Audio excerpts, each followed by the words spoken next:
অন্য একজন দেশের বিতাড়িত প্রত্যাখ্যাত এক মহিলা প্রধানমন্ত্রী ছিলেন, তিনি, তার ভরণ পোষণ ইত্যাদি কেন চলবে? এর কারণটা কি?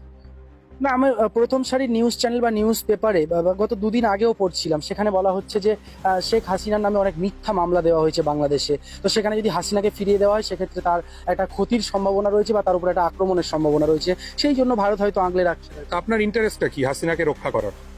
আপনার ইন্টারেস্টটা কি? আমি এটা বুঝতে পারছি না। শেখ হাসিনা যেহেতু দীর্ঘদিন বাংলাদেশের প্রধানমন্ত্রী ছিলেন, ভারতের সঙ্গে সুসম্পর্ক ছিল, সে কারণে একটা তার মানে আপনি বলতে চাইছেন যে শেখ হাসিনা ভারতের কর্মচারী ছিলেন এবং এই মুহূর্তে আমাদের রাষ্ট্র চাইবে বা আমাদের সরকার চাইবে তার কর্মচারীকে নিরাপত্তা দিতে। একটা মানবিকতার দিক থেকে হয়তো। আপনি যখন শেখ হাসিনার নির্দেশে পুলিশ গুলি চালালো, তখন রিয়া গোপ বলে একটা 7 বছর বয়সী হিন্দু মেয়েকে স্নাইপার গুলি করে মারলো, যখন 1.5 সহস্রাধিক মানুষকে এই শেখ হাসিনা নামক মহিলা 20 দিনের মধ্যে গুলি করে মারলেন, তখন কি মানবিকতা কোথায় ছিল?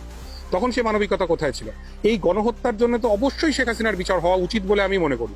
তার বিচার বাংলাদেশের মানুষ করবেন কি করবেন না অন্য ব্যাপার, কিন্তু যদি আমাদের দেশের সরকার বা আমাদের রাষ্ট্র মনে করে যে শেখ হাসিনা তার পুরাতন ভৃত্য, দীর্ঘদিনের বিশ্বস্ত কর্মচারী এবং এখন মালিকের কর্তব্য যখন ভৃত্য বিপাকে পড়েছে তখন তাকে নিরাপত্তা দেওয়ার, আমি মনে করি সেইটা আমার দেশের জন্য এটা ভালো সিদ্ধান্ত নয়। শেখ হাসিনার যা হবে বা হবে না সেটা বাংলাদেশের জনগণ বুঝবেন। এবং আবারও বলছি, শেখ হাসিনার আমলেও বাংলাদেশে হিন্দু নির্যাতন যথেষ্ট হয়েছে, সমস্ত বিরোধী কণ্ঠস্বর দমন করা হয়েছে। সেক্ষেত্রে আমাদের তো এই আগ বাড়িয়ে এই ঝুঁকিটা নেওয়ার কোনো দরকার নেই। পৃথিবীর কোনো দেশ এই ভদ্রমহিলাকে কোনো ঠাঁই দিচ্ছেন না। ওর পরিবারের মানুষ তো লন্ডনের এমপি। আমি কর্মসূত্রে লন্ডনে থাকি অনেকটা সময়। লন্ডনের 4 জন বাঙালি এমপির মধ্যে একজন তো এই টিউলিপ সিদ্দিকী। সেই ইউকে সরকার সে পর্যন্ত এই ভদ্রমহিলাকে আশ্রয় দিচ্ছে না। তাহলে আমাদের কি দায় পড়েছে যে শেখ হাসিনাকে আমরা এখানে আশ্রয় দেব এবং মানুষের গালমন্দের শিকার হব? বাংলাদেশের মানুষের আমাদের তো কোনো প্রয়োজন নেই।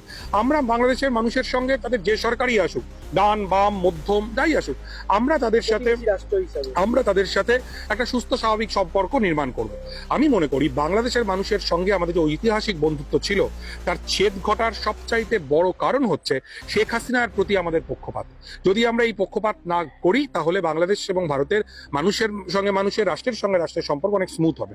শেষ একটি বিষয়, যে বাংলাদেশের গণ অভ্যুত্থান এবং ভারতীয় মিডিয়ার ভূমিকা, আপনি একজন সাংবাদিক হিসেবে কিভাবে দেখেন? আমার বলার অপেক্ষা রাখে না ভাই। এটা নিয়ে তো আমি একটু আগেই তো বললাম যে বিবিসি, ডয়েচে ভেলের মতো মিডিয়া, আন্তর্জাতিক মিডিয়া, তারা নিউজ করেছে, যেটা একজন সংবাদকর্মী হিসেবে খুব লজ্জার।